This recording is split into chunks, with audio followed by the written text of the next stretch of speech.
Hello everyone. I wanted to get on here. I know it's been a while since I posted an update on the car, and wish everybody a Merry Christmas, and depending on when you're watching this, Happy New Year.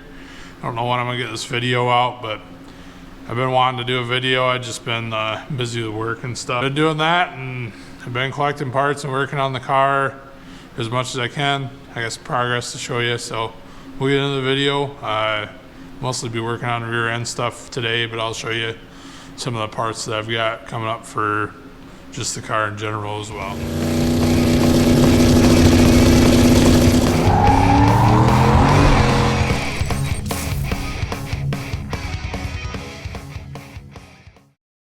So guys, I think the last video I posted, it was still sunny out and we were going to events still. Obviously that's not the case now.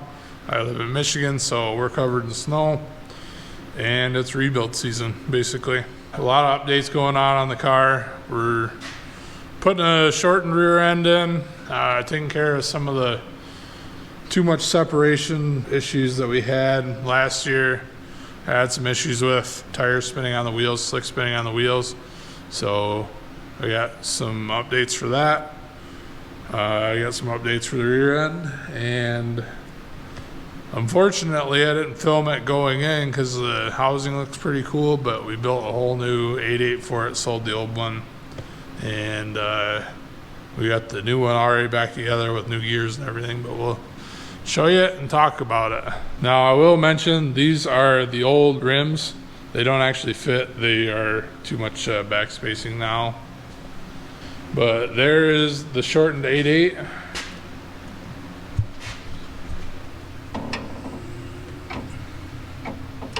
It is roughly 51 inches flange to flange, wheel mount surface to wheel mount surface.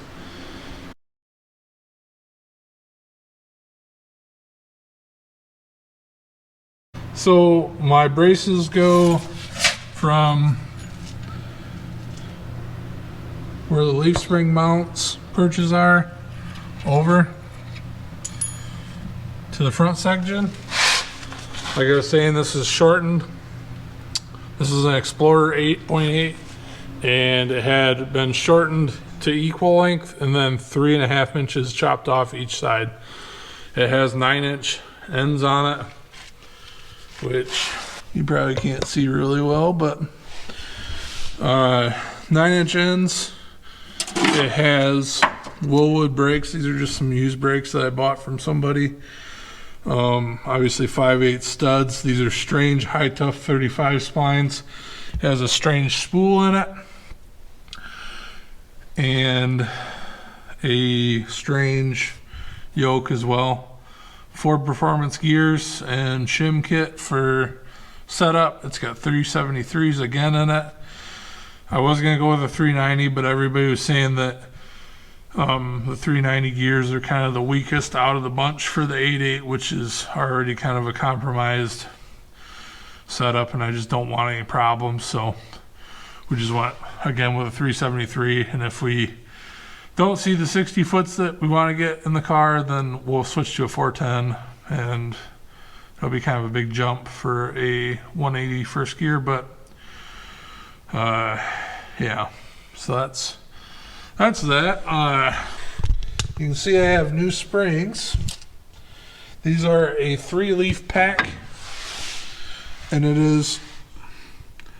these are a Chrysler type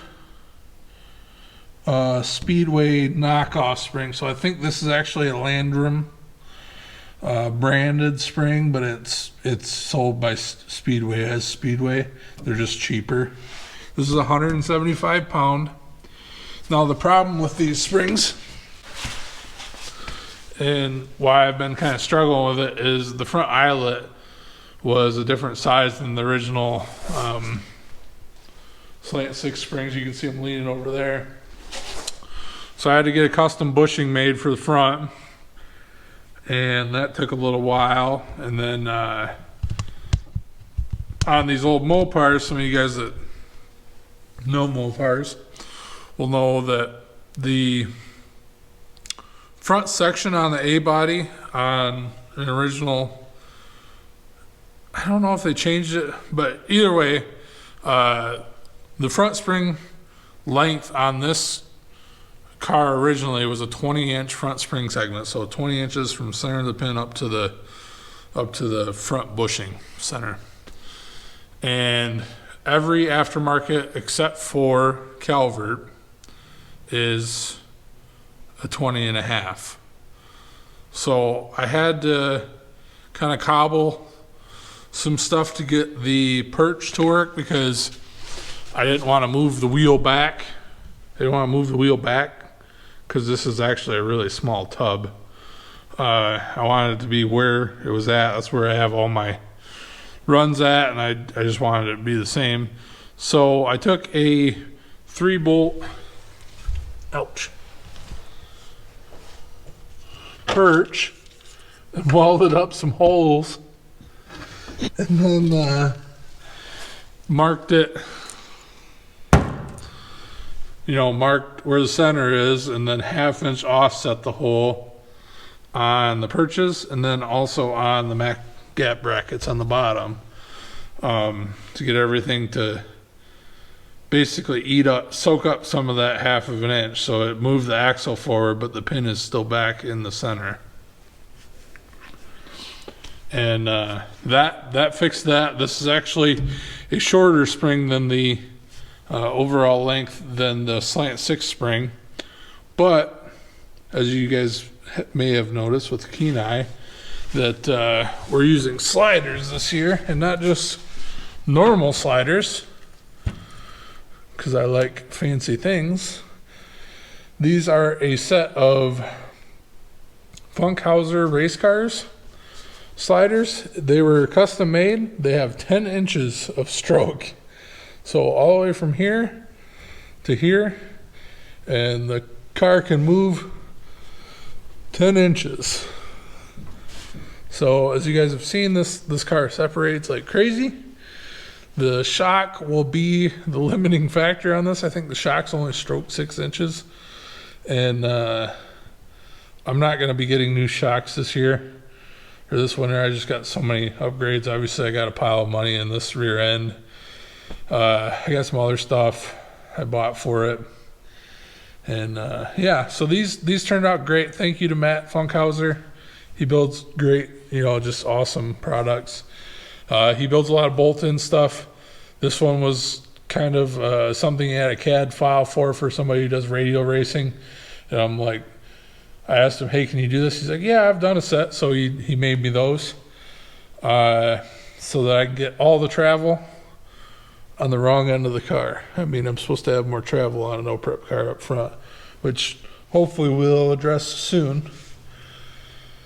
But anyways, so yeah, so this setup, like I say, I've got it set, the weight setting on it. It's sitting on the jack right now, and I'm gonna go ahead and kind of sit on the bumper and show you guys that it does move, and hopefully it'll show better because I'm a little shaky anymore with all my coffee.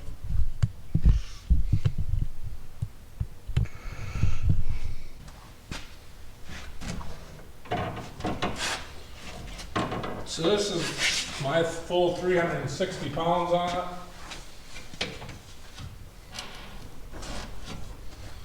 And that's all the way that I can lift.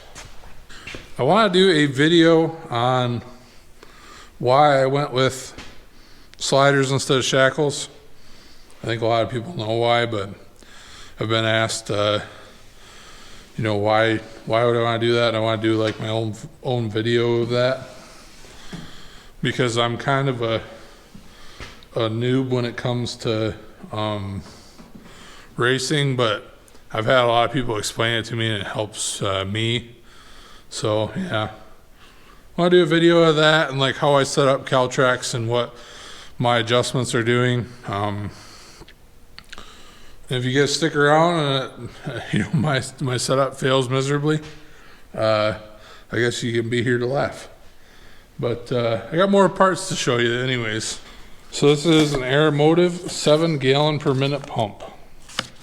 I don't know why I don't think I was making the power that would run a MagnaFuel out of fuel. Honestly, I think that my timing was way too conservative, and I wasn't making the power, but I was still using all the fuel because my timing was really low. But I hit 27 pounds of boost in my car last year on the scramble button, and it started to drop off fuel pressure, and I was just like, hey, you know, what did I do? Do I put a 450 in the tank and then use the 4303? Or honestly, I don't know. I was kind of thinking about doing that. Then I was thinking about going to a mechanical, like a cable drive setup. And I'm like, well, you know, I don't really want to do that either. And I eventually ended up on this, and this is like good for 2,300 horse on the 85, so it should be way more than I need. If I ever go to methanol, it'll be a little low. I don't really plan to put this car on methanol, so I don't think it'd be necessary. I think this will support what I need to make on E85, pump E85. So there's one of the updates. The other update, or one of the other parts is, so you guys know that I have these 15 by 10 race stars. I told you that I changed the setup on the axle so that the axle is spaced in further, and they're the same wheels because I'm cheap. You know, I don't have a ton of money to throw away, even though some days I feel like I waste a lot of my money. But these are some 15 by 12s with 4-inch back spacing, and we're gonna go ahead and throw them on the car, show you guys how they fit in the wheel well. I think really it was a good guess on the axle. So when I did all this work, obviously I had a Explorer that had the one side shortened, and then it just used stock 31 spline short side axles on both sides, like a lot of people commonly do. So when I had BPK Performance and Lapeer fix this up for me and shorten it. He's got a jig and everything, so I paid him to do it. And what my plan is to have a common 15 by 12 4-inch backspace offset work on this car. So I kind of just guessed where the housing would be at with like some of my old measurements, and then like said, hey, you know, if you want the axle, the end of the bearing flange out to this point and blah blah blah, and we guessed really good. We'll throw it on the car and show you guys how it fits.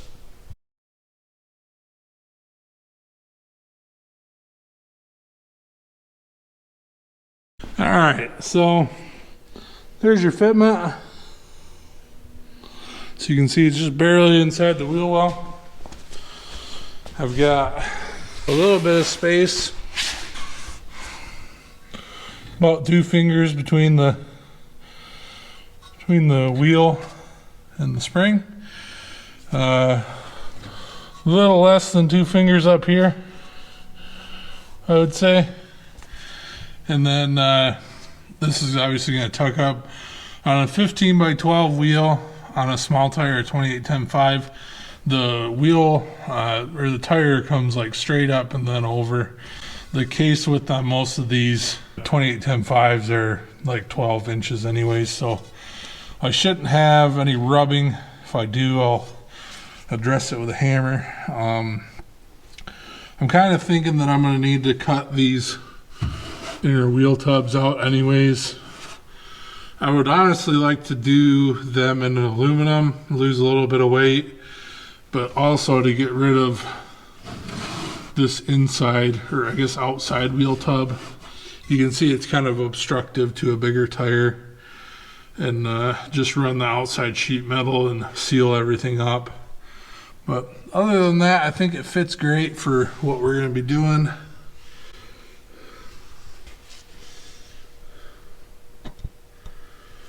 hopefully you can see all this. I was going to mount these up with the tires I have on my old setup, but I think I'm just going to go ahead and send them to beadlock.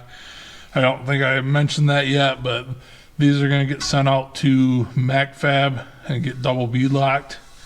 I had some tire issues last year, slick issues last year, where my slicks were spinning on the rims, and I don't want to run rim screws. So I just wanted to get them here and then test fit, make sure everything's solid. They fit good. They fit in the wheel well good.